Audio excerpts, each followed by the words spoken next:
Welcome back, everyone, to the Disaster Tough podcast, where we share insights into the big plays and right calls of leadership. We dive deep into the stories, lessons learned, and ideas that will help you in the field. Let's go. Welcome back to the Disaster Tough podcast. I'm your host, John Scardena. This is our 250th episode. Thank you for all of those over, 6 years now, 6 seasons, tracking from the beginning, and all those who have come on in between. You really have made this a special experience. It's going to be even cooler, I think, moving into the 7th season and beyond. We have some really big announcements, one of which is our new podcast studio. We've had many over the years. I'll talk about that in a second. But I want to show this if you're watching our video, because we're going to be producing video content a lot more starting in January. But we have the studio here. You can't see it on this screen. There's another couple cameras that we're going to have up. We get the challenge coins in here. We have the ash from Mount St. Helens that my dad gifted me when he passed away. We have all kinds of stuff on that side. And then there's stuff, some kind of memorable stuff from disasters and radios and impulse kits and kind of cool stuff. But this studio has been a long time coming. If you've been seeing some of our other video content, now we haven't really promoted that too much, but I think we have like 600 subscribers on our YouTube channel, which is awesome and shocking, to be honest, because we haven't really promoted it. You know, that channel alone, you can see over years how much it's changed. So I thought it'd be really fun and rapid fire. I don't know if we'll show video of this because it'd be a lot of content to go through. My very first studio was a lapel mic in my my second floor of my house, and I was just trying to talk into this mic, and I built a little contraption so it wouldn't move, and I was trying to talk into it, and I had a 2-month-old who, oh my gosh, the fact that he's 6 years old now, I don't know how that's possible, almost 7. You know, he was newborn, and a lapel mic in a house didn't really work so well. So the next phase was me. This is in California, by the way, in like the beginning of the summer, with a blanket over my head in the car, trying to reduce reverb as much as humanly possible so we could have a expert quality audio. I had no idea what I was doing, but I saw somebody on the news do that. They had talked about going into their closet in their home and putting a blanket over the head to record. And I was like, oh, maybe that's a good idea. And so that's what I started doing for a few episodes. I went from scripting everything out to bullet points to free form. Love the free form so much more because it's so much more natural. And we've gone from hour-long plus episodes, like the first 100 episodes, I would say majority of them were over an hour, to realizing looking at the data and the people tuning in, that a lot of your drive time apparently is 30 to 40 minutes, because you guys would tune in to 30, 40 minutes and then stop it. And then some of those people would come back on and we're like, okay, let's try to figure this out. So we started condensing, trying to get to the point a little bit faster. It has been the whole gambit of experiences from, oh my gosh, what am I doing? I can't believe I'm doing podcasting, to powerful moments like Jason Cradaville coming on here and 4 months into it, really technical episode. And yet I was our first 10,000 person episode. So it was so shocking so much that I kept on refreshing the page. I was like, I don't think this is right. And I would go to my wife and I'm like, hey, can you look at this? Like, I don't think I'm like seeing this right. And it was our first 10,000 listener episode. So thank you so much for all of you who turned into that one. It showed that the field was craving incredible leaders who were willing to look at data and not just follow their gut, but combine all these things with experience, education, data, and then they were able to propel. And so big shout out to Jason Cradaville. Also big shout out to L3 Harris. They found me 4 episodes in, and I still remember standing outside the car. We had just come back from a day trip in Tahoe with the family. And I'm listening to the head of marketing to this Department of War, huge company, the head of marketing for this company, with him and engineers on it saying, yeah, we're interested in sponsoring your podcast and thinking about getting to the space and thinking, okay, this is like a gut check moment because I have no idea what I'm doing. And yet I'm pretty sure they knew. For whatever reason, they like the content. And I've had a great relationship with them ever since. So huge shout out to them. And then, of course, as you all know, thinking about this historical part, because I've been kind of reminiscing as I've been thinking about 250 episodes, at least on the back end, and then we'll get to some of the big learning moments. But from the podcasting standpoint, the coming together and realizing that I was onto something, and my small team that was helping me out on the back end, and then realizing that hey, like we should make this like a podcast network, and that created the Readiness Lab. We found great podcasters. We got rid of terrible podcasters. But like we went through the whole thing, and now we have this great team, and it's so exciting. Like we get to do some really cool stuff. And one of the things that came out of all of this was you, the listener, reaching out to us and saying, "Hey, you're having leaders coming on here. You're talking about experiences. You're talking about data. You're talking about training. You're talking about all these different things. I don't know how to put that into practice." So going to our team and saying, "Hey, I wonder if we can create our own like training program that is much more interactive than what the emergency management field is used to." And I've talked a little bit about that on different episodes and how we developed those courses. But the reason why we did it initially is because of the listener. And as we've put on those experiences, we've realized how much the field is craving interactive experiences where it's not just death by PowerPoint and can make learning fun. And that has been really cool for the emergency services field, for military, for emergency managers, like the whole gambit of people who tune in has been it's really fun to see that mix of people, a true, I would say, a true collaborative environment come together. And so, again, before I even get into lessons learned here, just want to say thank you to all of you, the many of you who tuned in 250 episodes ago and have stuck with me, to all those who have come on and found us in between. Next year, like I said, we'll be producing a lot more video content so you can get to know some of our guests more. And my new co-host that will be joining me as of the 7th season. So we'll still have guests. As you can see in the video, if you're watching the video, we have plenty of space in here. We'll have, up to 4 people. We're going to start recording with multiple people, but we're going to switch it up a bit where we have guests and we have recurring people coming back on.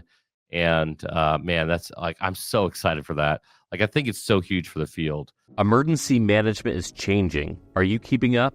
The Readiness Lab takes it to the next level with exclusive tabletop exercises, live sessions, and real-world intel. Access the EOC as a TRL insider, train with us through NLEM, or rep the field with our EMTs. Yeah, that's a pun. We also deliver top-tier marketing and design for emergency services and public safety, outreach, product reviews, trade show support, sponsorships, and more. The Readiness Lab is the #1 emergency services podcast network, home of the NLEM certification, bold outreach, and everything pushing the field forward. Learn more at thereadinesslab.com. So we're going to take these components today of 250 episodes. What have we learned? Trying to keep it really high level. Gratitude as a persona, how to be more influential, which I think kind of leads into that. And the last one is come what may and love it, which leads to the long view, having the long view in mind. If you've learned anything in these podcast episodes and seeing this random guy that you've come to get to know, and I've come to get to know a lot of you through conferences and keynotes and different stuff, and we're going to have a lot more fun in the future for sure, in person and online, is learning these elements. I basically, for a lot of you, came out of nowhere. For some of you, you've seen me in the field and different disasters, and okay. Most of you didn't know who I was when you found me. And we've had these great leaders on here, and we've gotten your comments, and you've liked those things, and you've learned things, and you've wanted to explode your career based off of something you learned in this one of these episodes. And that's fantastic. But if you can see the progression over time of this podcast from something incredibly basic in my house or in a car, all the way through being in this podcast studio in our own offices years later. I mean, pretty exciting. But it came from gratitude, constant gratitude, trying to be more and more influential by doing our research and by applying coming what may and love it. So, all right, let's switch to this first topic of gratitude.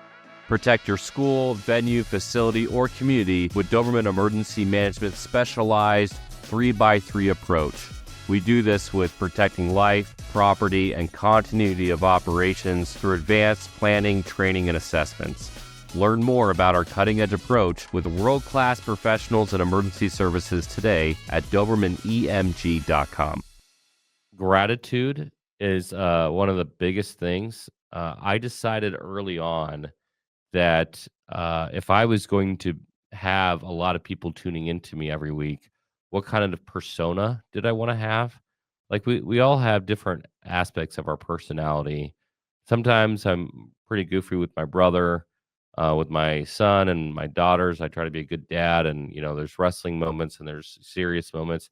But as a podcaster, what did I want? And that word gratitude came into my mind pretty early on with like every episode, every guest, the fact that they're coming on here, I'm going to be incredibly kind to them, even if my opinions are grossly different than theirs.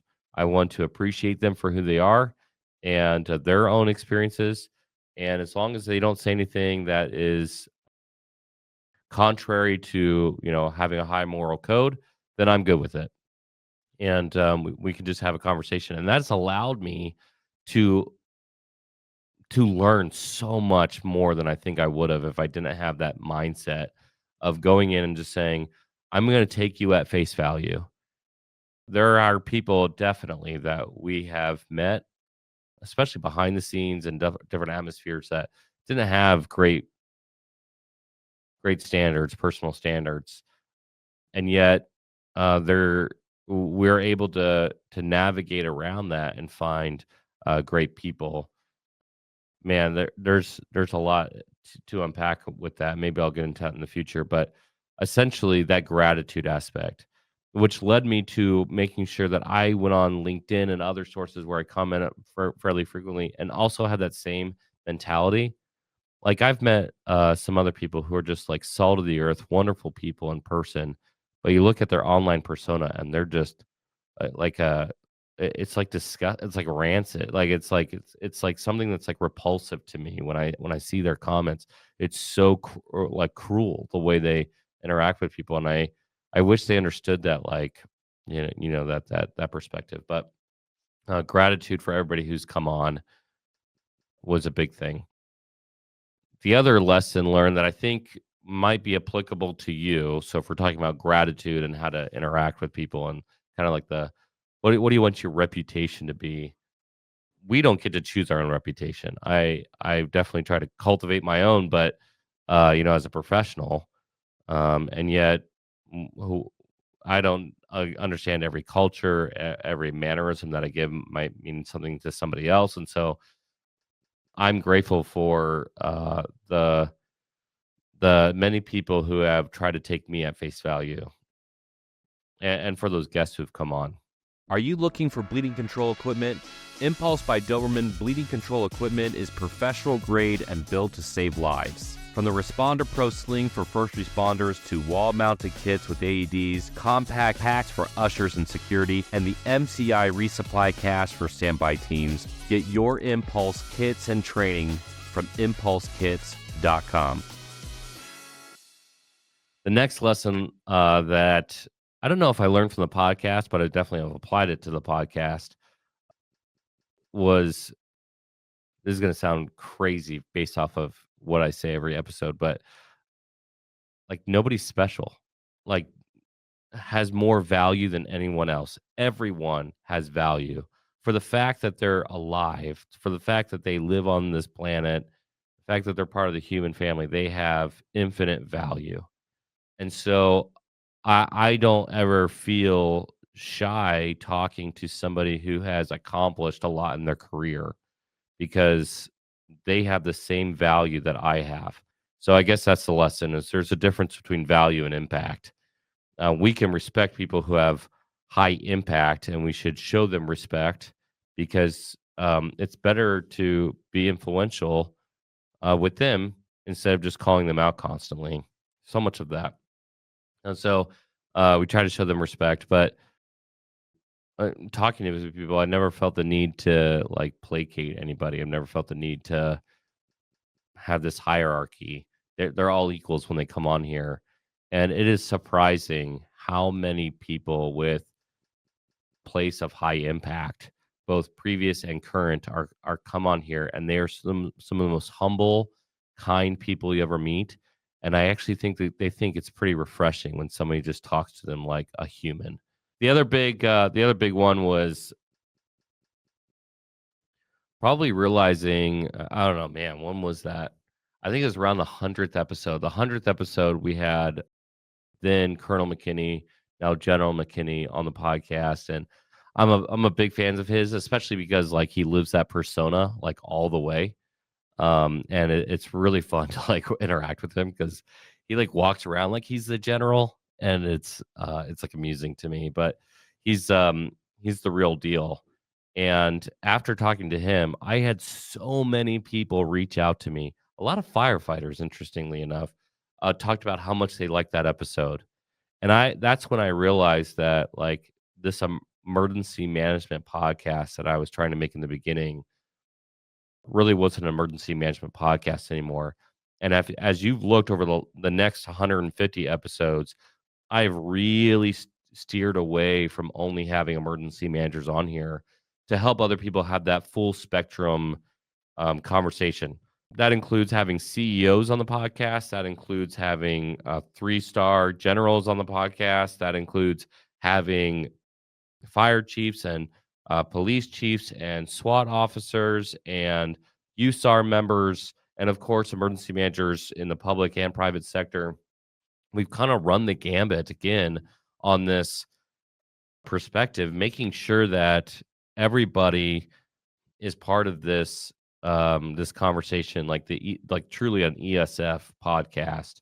So that just shows the purpose of influence and how influence works. I'm going to say that one more time. How influence works. Sometimes people have this false idea that just because somebody's in a high impact position, that they are also in a high influence position versus somebody who's in a low impact position, therefore has a low influence position. That is certainly not true in my case. I have been influenced by many great people who are behind the scenes. And when I felt like I hadn't really done a lot, I was shocked, truly shocked by other people coming up to me and saying, like, I had meant something to them. Grateful for that. But influence, how to influence people. There's entire podcasts and books on that, so I won't really get into all that too much. If you look at influence as a revolving door, it makes your life a little bit easier. You can't have silos in influence. If you want to be truly influential, you need to have all the pieces aligned, and that revolving door will spin faster and faster, right? I.e., creating a vortex or a tornado kind of thought process with the hot and cold and coming together. Being influential requires many parts, and many parts basically add up to the sum of getting to what you want. That should make sense to basically everybody who's listening in. But if I'm trying to get something done, I don't go directly to the source first before establishing credibility in all these different areas. When I say source, I mean the person choosing if they're going to fund me or not. I want to have professional grade items, i.e., plans, training, assessments, whatever. I want to look like a professional. I want to bring in outside sources and show that I'm part of a larger system. It's not just my idea, but there's other experts in this space that are doing this too. And then I want to get to know the people who make those decisions on a personal level. And so by the time I go to them, they don't say, well, I do know you personally, but I can't take it seriously because I haven't seen your work. Right. You can go to them and say, hey, I need to sing. They can't go to you and say, well, I think that's a great idea, but nobody else is doing it. Or you go to them and say, well, I have this great idea that other people are doing, and I know you. That's fantastic, but I've seen your work. It's going to make me look bad, right? So by checking all these different areas on the back end without asking for anything, all of a sudden you're influential. The same thing happens with podcasting. Me in a car sweating my head off, hoping to create something that was high quality in audio, allowed me to present myself as having a professional grade product. And that product was this podcast. I also got branding. We did the website. We looked at SEO. We did all the back end stuff. So by the time I asked a guest to come on and they did their research, they said, oh, okay, I see some content here. You haven't said anything crazy. You look professional. You look like a real show. Great. I'm willing to take a risk on you. Small risk. Great. So I had those two components. And once I got a guest and great content, some people were tuning in. They started telling their friends about it. They became essentially a cheerleader for us. So thank you to everybody who's done that. But essentially, the way I've been so influential is because I've been willing to do my research on the back end and saying, what are all the components I need to find people who want to listen to what we're talking about. And I feel like the luckiest guy in the world because despite doing all the research and doing all the stuff and trying to be influential in all the right ways and finding other influential people, essentially you you are the reason. Oh gosh, I'm about to sing a Switchfoot song. Uh, the reason. Okay, you're the reason that we're able to keep going because I could do all this back end stuff, do the research, find cool guests now. I like the comments. I like the emails that we get. I appreciate that. I appreciate when somebody says, hey, when you had this CEO on the podcast or that fire chief on the podcast, or when you talked about mental first aid, that meant a lot to me and I did something about it. So the reason is you, right? Like you help us keep going. Again, cue that Switchfoot song, but that dates me. I don't know it does, but I would implore everybody to learn how to be more influential in a positive and fun way, and how to work with people of high impact. And our last part of coming what may and love it. There has been huge roller coasters both for the field and for myself over the last 6 seasons. Oh my gosh.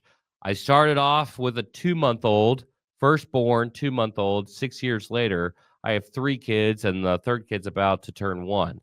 I mean, talk about tired and exhausted and want to be a good dad and learning how to communicate with my wife and goals and all these cool things personally, but then applying that when I come onto the podcast and working with people with high impact. And so come what may and love it. I've tried to come in here every single episode and be excited for the person.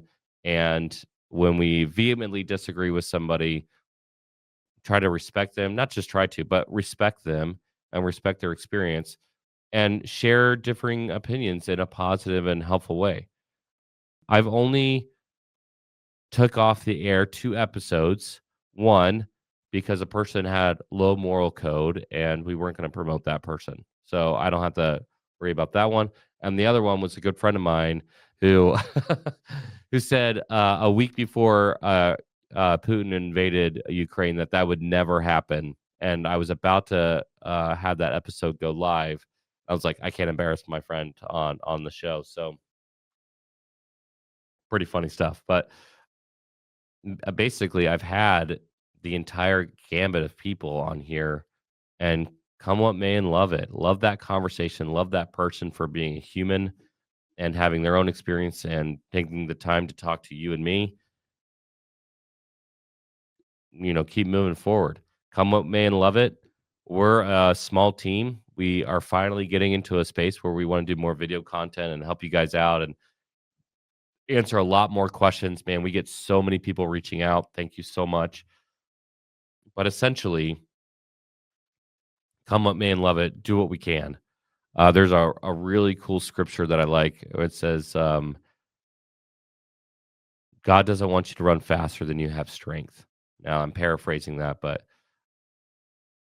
essentially that's what the line is. Don't run faster than you have strength. And so we haven't done a lot of the video content stuff in the past. We've produced when we can produce. You know, when I was in wildfires for several months this year, it killed me not to podcast because I love learning from other people who come on the show. But you know, that was nothing compared to helping disaster survivors and being in the field and working with a lot of people.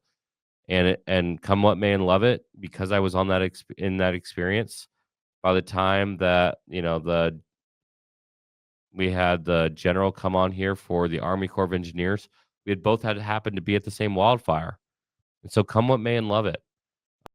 I had to travel this year for extensive amount of time because of the wildfire.